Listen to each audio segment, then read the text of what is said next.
ఓం గం గణపతయే నమః. ఐం సరస్వత్యై నమః. శ్రీ గురుభ్యో నమః. హరి ఓం. వాగర్ధావివ సంపృక్తో వాగర్ధ ప్రతిపత్తయే జగతః పితరో వందే పార్వతీ పరమేశ్వరో. ఓం జ్ఞానానందమయం దేవం నిర్మలస్ఫటికాకృతిం ఆధారం సర్వవిద్యానాం శ్రీహయగ్రీవముపాస్మహే. ఓం ఆదిత్యాయ చ సోమాయ మంగళాయ బుధాయ చ గురుశుక్రశనేభ్యశ్చ రాహవే కేతవే నమో నమః. నవగ్రహ దేవతాయే నమః.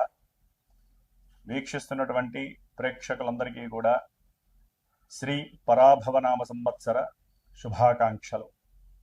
ఈ అంతరిక్ష జ్ఞానాన్ని ప్రసాదించినటువంటి మా యొక్క గురుదేవతలకి అట్లాగే పార్వతీ పరమేశ్వరులకి కూడా నవగ్రహాలకి నమస్కరిస్తూ, మరి ఈ పరాభవనామ సంవత్సరంలో మానవాళందరికీ కూడా, జీవరాశులందరికీ కూడా ప్రకృతి ద్వారా ఎన్నో విశేషమైనటువంటి శుభాలు జరగాలని, ఆయుర్వృద్ధి, ఆరోగ్యము, ఐశ్వర్యవృద్ధి జరగాలని, అనుకున్న ప్రతి కార్యక్రమం కూడా మానవాళికి శుభప్రదం కావాలని, అట్లాగే ఈ పరాభవనామ సంవత్సరంలో మరి నవనాయకుల్లో చూసినట్లయితే మనకి రాజుగారిగా గురుడు ఉండటం, ఆ గురుడికి రాజు పదవి లభించటం, అట్లాగే కుజుడికి మంత్రి పదవి, సేనాధిపతిగా చంద్రుడికి, అట్లాగే మేఘాధిపతి అర్ఘాధిపతిగా కూడా చంద్రుడికి 3 పోర్ట్ఫోలియోస్, అట్లాగే శుక్రుడికి 1 పోర్ట్ఫోలియో, బుధుడికి 1 పోర్ట్ఫోలియో లభించినాయి.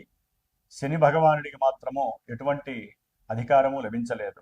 ఏది చూసినా కూడా నవనాయకుల్లో విశేషముగా ఎక్కువ మందికి శుభగ్రహాలకి ఆధిపత్యం లభించడం వలన శుభాలే కలగడానికి అవకాశం ఉంది. అట్లాగే వర్షలగ్న కుండలి ప్రకారము మీనలగ్నమైంది, జగర్లగ్న కుండలి ప్రకారము మిథున లగ్నమైంది. కాబట్టి ఈ అధిపతులు పరంగా చూస్తే గనక బుధగురుడు కాబట్టి ఎవరైనా సరే మన యొక్క ప్రపంచంలో మన దేశాలని, రాష్ట్రాలని పరిపాలించేటటువంటి నాయకులందరూ కూడా అఖండమైనటువంటి జ్ఞానశక్తిని పెంచుకొని, బుద్ధిని, వాక్కుని జాగ్రత్తగా సంభాషణ చాతుర్యంతో మాట్లాడుకొని, ఎటువంటి యుద్ధాలు, భయాలు కూడా దేశంలో ఉన్నటువంటి, ప్రపంచంలో ఉన్నటువంటి జీవరాశులకి కానీ, మానవాళికి కానీ ఎటువంటి అవరోధాలు, ఆటంకాలు కలగకూడదని మనందరం కూడా ఆ సుబ్రహ్మణ్యేశ్వరుణ్ణి ప్రార్థించిస్తూ, ఈ ఉగాది పర్యంతము కూడా దాదాపుగా జూలై ఎండింగ్ వరకు కూడా కాలమాన చక్రంలో సింహరాశిలో ఉన్నటువంటి కేతువు, కుంభరాశిలో ఉన్నటువంటి మరి రాహుగ్రహాల మధ్య గ్రహాలన్నీ కూడా కాలసర్పయోగ దోషాన్ని విలోమ పరంగా అనుభవిస్తున్నాయి. కాబట్టి ఈ మధ్యలో ఎన్నో రకాలైనటువంటి ఇబ్బందులు, ముఖ్యంగా ఉగాది తర్వాత మరి ఏప్రిల్ నెల మొత్తము కూడా మే 10వ తేదీ వరకు మరి రాశి చక్రంలో మీనరాశిలో కుజశనులు కలిసి ఉండటము అనేక రకాలైనటువంటి భయాందోళనలు, ప్రమాదాలు, అట్లాగే జల సునామీలు, యుద్ధ భయాలు కూడా ఆవరించి ఉంటాయి. కాబట్టి హనుమంతుల వారి యొక్క అనుగ్రహము మనందరికీ కలగాలని అందరూ కూడా ఆ 45 రోజులు కూడా ఎట్టి పరిస్థితుల్లో శ్రీరామ రక్షా స్తోత్రాన్ని, శ్రీరామ మంత్ర జపాన్ని, అలాగే హనుమాన్ చాలీసా పారాయణ ఎంతవరకు ఎక్కువగా అవకాశం తీసుకుంటే రోజు మొత్తంలో 5 సార్లు, 11 సార్లు, ఒక్కసారైనా సరే అందరూ కూడా మన యొక్క సనాతన ధర్మాన్ని ఆచరించే హిందుత్వం ఉన్నటువంటి వారందరూ కూడా తప్పకుండా జపించండి. సమస్త మానవాళికి, జీవరాశులకి, ప్రకృతికి ఎటువంటి విరోధాలు కలగకుండా రాజులందరూ కూడా సుభిక్షంగా ఆలోచిస్తూ మనందరినీ కూడా కాపాడే శక్తిని హనుమంతుల వారు ప్రసాదిస్తారు. ముఖ్యంగా మనకి ఈ యొక్క యుగాది పరాభవనామ సంవత్సరం నుంచి కూడా వచ్చే సంవత్సరం వరకు ఎటువంటి గ్రహణాలు లేవు. కాబట్టి ముఖ్యంగా అధిక జ్యేష్ఠ మాసము జూన్ 1వ తేదీ నుండి కూడా జూలై వరకు ఉంటుంది. జూన్ 1వ తేదీన 2వ తేదీన మనకి యమునా నది పుష్కరాలు ప్రారంభమవుతున్నాయి అధిక జ్యేష్ఠ మాసంలోనే. అట్లాగే జూలై మాసంలో కూడా మనకి 15వ తేదీ వరకు కూడా నిజ జ్యేష్ఠ మాసంలో విశేషమైనటువంటి వివాహ శుభముహూర్తాలు, గృహప్రవేశాలు ఉంటాయి. జూలై 15 నుంచి కూడా మరి గురుమూఢమి, అలాగే అక్టోబర్ 19 నుంచి కూడా 1 నెల మాసము శుక్రమూఢమి కూడా కలుగుతున్నాయి యుగాది సంవత్సరంలో. కాబట్టి ఏదైనా సరే శుభకార్యాలు చక్కగా ఈ గురుమూఢమి, శుక్రమూఢమి లేకుండా మంచి సమయాల్లో అనుభవిస్తే చాలా మంచిది. ముఖ్యంగా ఈ ఉగాది నామ సంవత్సరంలో మేషాదిగా మీనరాశి పర్యంతం వారికి, అశ్విన్యాది రేవతి నక్షత్రం వారికి కూడా రాశుల ప్రకారం ఎవరి రాశి ప్రకారము ఏ గ్రహాలు, ముఖ్యంగా మేషరాశి నుంచి మిథున రాశిలో ఉన్నటువంటి గురువు జూన్ 1వ తేదీ వరకు ఆయన అక్కడే సంచరిస్తూ, జూన్ 2వ తేదీ నుండి కూడా అక్టోబర్ 31వ తేదీ వరకు కూడా ఉచ్చస్థిత రాశి అయినటువంటి కర్కాటక రాశి మిత్ర రాశిలోనూ ఉంటూ, అట్లాగే ఆయన 5వ రాశి అయినటువంటి సింహరాశిలో నవంబర్ 1వ తేదీ నుండి జనవరి 25 వరకు కూడా రుజుమార్గంలో ఉండి, జనవరి 25 నుంచి జూన్ 15, 16 వరకు కూడా మరి మళ్ళీ వక్రించి కర్కాటక రాశిలో సంచారం చేస్తూ ఉంటారు. కాబట్టి గురువు యొక్క అతిచార సంచార ప్రభావం వలన ఎన్నో రాశుల వారికి మూడు విధాలైనటువంటి ప్రభావాలు, మంచి చెడులు జరగడానికి అవకాశం ఉంటుంది. మరి ఆ యొక్క గురువు యొక్క అతిచార ప్రభావం తొలగాలంటే ఎక్కువగా గురు దత్తాత్రేయుని వారి యొక్క చరిత్రను కానీ, లేదా దక్షిణామూర్తి వారి యొక్క పూజలు హోమాలు కానీ చేసుకోవడం ద్వారా నిత్యము కూడా అందరూ కూడా ముఖ్యముగా గురువుకి సంబంధించినటువంటి, శనికి సంబంధించినటువంటి విష్ణు సహస్రనామ పారాయణ ఎవరైతే చేస్తారో నక్షత్ర దోషాలన్నీ కూడా తొలగిపోయి శుభప్రదమైనటువంటి వివాహ యోగాలు కానీ, విద్యా యోగాలు, సంతాన యోగాలు, అట్లాగే గృహ యోగాలు కలగడానికి అవకాశాలు ఉన్నాయి. ముఖ్యంగా మరి ఈ యుగాది పరాభవనామ సంవత్సరంలో ద్వాదశ రాశుల వారికి ఏ రాశుల వారికి ఏ విధంగా ఉంటుందో తెలుసుకునే ముందు మరి ఒక్కసారి గురువు యొక్క నామస్మరణం. ఓం గురవే సర్వలోకానాం భిషజే భవరోగిణాం నిధయే సర్వ విద్యానాం శ్రీ దక్షిణామూర్తయే నమో నమః.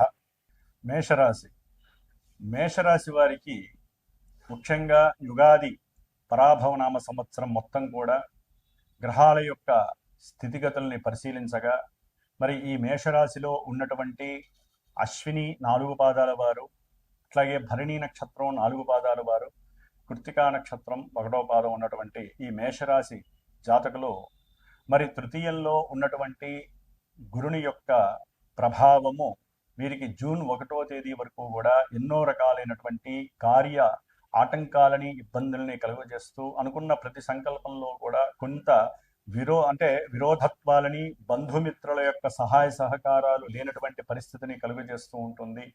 అట్లాగే సంతానపరమైనటువంటి చర్చలు కూడా విఫలమవడానికి అవకాశం ఉంటుంది. ఏదైనా కోర్టుకు సంబంధించినటువంటి స్థిరాస్తి గొడవల యందు కాస్త ఉపశమనం వచ్చినట్లుగా ఉంటుంది, కానీ అది కొంత మీకు అనుకూలమైనటువంటి పరిస్థితులను ఇవ్వదు. అట్లాగే సంతాన యోగం కోసం ఉండేటటువంటి వాళ్ళకి, ఎవరైతే మేషరాశి వారు ఎదురు చూస్తున్నారో వారికి నవంబర్ 1 నుంచి జనవరి 25వ తేదీ వరకు కూడా ఈ సంతానపరమైనటువంటి యోగాల్ని పొందడానికి అత్యంత అవకాశం ఉంటుంది. అఖండమైనటువంటి ధనయోగము, అట్లాగే వృత్తి ఉద్యోగ వ్యాపారాదులు, అది రాజకీయ నాయకులు కావచ్చు, పారిశ్రామికవేత్తలు కావచ్చు, క్రీడాకారులు కావచ్చు, చలనచిత్ర రంగంలో పనిచేసేవారు కావచ్చు, ఎవరైనా సరే ఈ యొక్క రంగాలలో పనిచేసే వాళ్ళకి అత్యున్నతమైనటువంటి వృద్ధి కలగడానికి అవకాశం ఉంటుంది. ముఖ్యంగా ఎవరైనా గృహయోగం కానీ, వాహన యోగం కానీ, అట్లాగే ఉన్నతమైనటువంటి విద్యాభ్యాసం కానీ ప్రయత్నించే వారికి జూన్ నుంచి కూడా అక్టోబర్ ఎండింగ్ వరకు కూడా ఈ యొక్క గురువు యొక్క బలము కొంత ఆ అవరోధాన్ని కలిగిస్తున్నప్పటికీ వీరి యొక్క మానసిక శక్తి, దృఢమైనటువంటి సంకల్పము వీరిని ప్రయత్నపూర్వకమైనటువంటి లాభాన్ని కలుగజేస్తుంది. కాబట్టి ముఖ్యంగా ఈ యొక్క మేషరాశి వారు గురుగ్రహ అనుగ్రహం పొందటానికి విద్యార్థులు కావచ్చు, లేదా వ్యాపారవేత్తలు కావచ్చు, సంతాన యోగం కావాలనుకున్న వాళ్ళు, ఆర్థికంగా బాగుండాలనుకున్న వాళ్ళు, విరోధత్వాలు మిగతా బంధువులతో కానీ మిత్రులతో కానీ విరోధత్వాలు కలిగే వాళ్ళు, అనారోగ్య పరమైనటువంటి ఎన్నో ఇబ్బందులు ఎదుర్కొనేటటువంటి వాళ్ళు గురువుకి కాస్త నవంబర్ 1 వరకు కూడా స్తోత్ర పారాయణ చేయండి, దత్తాత్రేయుడి యొక్క చరిత్ర చదవండి, గురువుకి సంబంధించినటువంటి జపము, తపము, తర్పణము, అట్లాగే ఆ హోమాదులు చేయించుకోవటం. విశేషంగా మరి శని యొక్క ప్రభావము, ఏలినాడి శని ప్రభావము మేషరాశి వారికి ఈ సంవత్సరం అంతా కూడా మరి ఆయన అక్కడే ఉండటము, దాని యొక్క పరిణామము ముఖ్యంగా అలసట, శారీరక అలసట కావచ్చు, అనుకున్న కార్యాలందు విఘ్నాలు, ఇబ్బందులు కలగటము, మానసికమైనటువంటి ఒంటరి పోరును అనుభవించటము, దూర ప్రాంతాలకు వెళ్ళాలనే ఆలోచనలు కలగటము, దానికి ధనపరమైనటువంటి ఎన్నో ఇబ్బందులు, అట్లాగే ఏదైనా పెట్టుబడి పెట్టాలి అనుకున్నటువంటి సమయంలో బ్యాంకుల ద్వారా కావలసినటువంటి రుణాలు సరైన సమయానికి రాకుండా ఆలస్యంగా వారు అగ్రీ చేయటం, దానివల్ల వీరు అనుకున్నటువంటి వృత్తి ఉద్యోగ వ్యాపారాదుల్లో కొంత మిస్ అయ్యే కొన్ని పరిస్థితులు వారికి చేజారిపోయే అవకాశం కలుగుతుంది. ఏదేమైనప్పటికీ కూడా ఏలినాడి శని ప్రభావం వల్ల దేహ సౌష్ఠము కానీ, ధాతు పుష్టి కానీ, శారీరక అనారోగ్యము వీరిని కాస్త తక్కువ అంటే శారీరకంగా వీరు ఏదైనా సరే ఆ అనారోగ్యాల పాలవుతున్నా బాగా ఇబ్బందులకు గురి చేసే అవకాశము ఏలినాడి శని ప్రభావం సూచిస్తుంది. పూర్వజన్మల్లో చేసుకున్న మరి కర్మలన్నీ కూడా ఈ ఏలినాడి శని ప్రభావంలోనే అనుభవించేటటువంటి యోగాలు కలుగుతూ ఉంటాయి. కాబట్టి ముఖ్యంగా ఈ శని యొక్క మహాదేవుడు వలన ఎవరైనా సరే విద్యాపరంగా కానీ ఆర్థిక పరంగా కానీ లేదా ఉద్యోగపరంగా కానీ కనుక ప్రయత్నాలు చేస్తూ ఉంటే ఈ సంవత్సరం అంతా కూడా వారికి అందినట్టే అందుతాయి, లేకపోతే అవి వచ్చినట్టే వచ్చి మళ్ళీ వైదొలిగిపోతాయి. కాబట్టి వీరు తప్పకుండా తండ్రి యొక్క ఆరోగ్యపరంగా కావచ్చు, లేకపోతే ఉన్నతమైనటువంటి విద్యాభ్యాసాల పరంగా శనికి సంబంధించినటువంటి స్తోత్రాలు చదువుకుంటూ ఉండండి. శని జపాన్ని రోజు కూడా ఒక 19 సార్లు చెయ్యండి. హనుమాన్ చాలీసా వదలకుండా రోజుకు ఒక్కసారైనా సరే చదవండి. ప్రతి శనివారము నియమాలు ఆచరించండి. ముఖ్యంగా శని యొక్క జపాన్ని, అట్లాగే క్షీర తర్పణాలని, దానాదని, హోమాదని, శనిగ్రహ మృత్యుంజయ పాశుపత హోమాన్ని గనక చేయించుకున్నట్లయితే ఆరోగ్యం సిద్ధిస్తుంది, అనుకున్న కార్యాలు ముందుకు వెళతాయి. అట్లాగే ముందు మేషరాశి వారికి లాభంలో ఉన్నటువంటి రాహుగ్రహము డిసెంబర్ 5వ తేదీ వరకు కూడా చాలా అత్యంతమైనటువంటి శుభకార్యాలయందు, అంటే విద్యలో కానీ లేకపోతే అనుకున్న కార్యాలు ఏదైనా సరే, ఉద్యోగంలో ప్రమోషన్స్ రావటం కానీ, ఉద్యోగాదుల్లో అభీష్టం నెరవేరటం కానీ, కర్మలన్నీ కూడా సక్రమంగా జరగడం కానీ నెరవేరడానికి ఈ రాహుగ్రహ బలము అత్యంత యోగప్రదంగా ఉంది.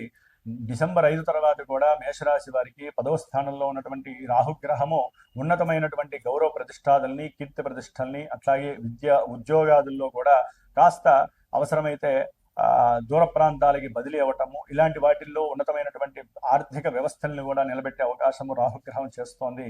అయితే కేతుగ్రహము డిసెంబర్ 5 వరకు కూడా మేషరాశి వారికి 5వ స్థానంలో ఉండటం ద్వారా పుత్ర విచారము, సంతాన నష్టాలు, అట్లాగే మీరు అనుకున్నటువంటి ఆలోచనలు పక్కదారి పట్టడము, షేర్స్లో కానీ స్టాక్ మార్కెట్లో కానీ మీరు పెట్టినటువంటి ధనము వచ్చే అవకాశాలు ఉన్నప్పటికీ నెలవారీ గోచార ఫలితాల్లో రవి యొక్క ఫలితాలను బట్టి కేతు ఇచ్చే అవకాశం ఉంటుంది. సంతానము కావాలి అనుకున్నటువంటి వారికి కొంచెం ఇబ్బందికరమైనటువంటి మాసము డిసెంబరే కాదు, వచ్చే సంవత్సరం కూడా కేతువు 4వ స్థానంలో ఉంటాడు. కాబట్టి డిసెంబర్ నుంచి విద్యార్థులకి కొంచెం కష్టకాలంగా ఉంటుంది. కాబట్టి కేతువుకి సంబంధించి సంతానవతులు కావచ్చు, లేకపోతే గర్భాన్ని ధరించిన వాళ్ళు కావచ్చు, సంతానం ఉన్నటువంటి వాళ్ళు కావచ్చు, విద్యావంతులు కావచ్చు, వాహన యోగాలు, గృహ యోగాలు కావాలి అనుకుంటే గణపతిని స్మరిస్తూ ఉండండి నిత్యము. అట్లాగే గణపతికి సంబంధించినటువంటి లక్ష్మీ గణపతి హోమాన్ని, విద్యా గణపతి హోమాన్ని, వ్రాత గణపతి హోమాన్ని, ఇట్లా ఎవరికి ఏది కావాలో దానికి సంబంధించి కేతువు యొక్క అరిష్టాన్ని పోగొట్టుకోవడానికి కేతువుకి జపం చేయించటము, వెంటనే గణపతి ఆరాధన. కొంతమందికి వ్యాపారంలో వృద్ధి జరగాలి, ఏదైనా రియల్ ఎస్టేట్కి సంబంధించిందంటే గణపతి హోమంతో పాటుగా గణపతి చతురావృత్తి తర్పణాలు చేసుకున్నట్లయితే తల్లిగారి ఆరోగ్యం బాగుంటుంది, అట్లాగే వాహన ప్రమాదాలు జరగకుండా ఉంటాయి, అట్లాగే రియల్ ఎస్టేట్ వ్యాపారులకి చాలా అత్యున్నతమైనటువంటి కీర్తి ప్రతిష్టలు కలగడానికి కేతువు సహకరిస్తాడు.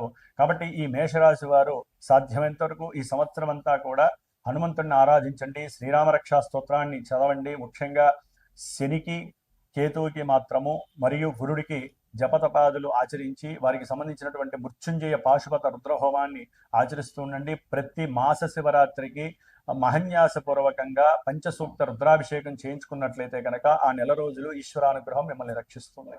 ఓం శ్రీ మాత్రే నమః. ఓం నమః శివాయ.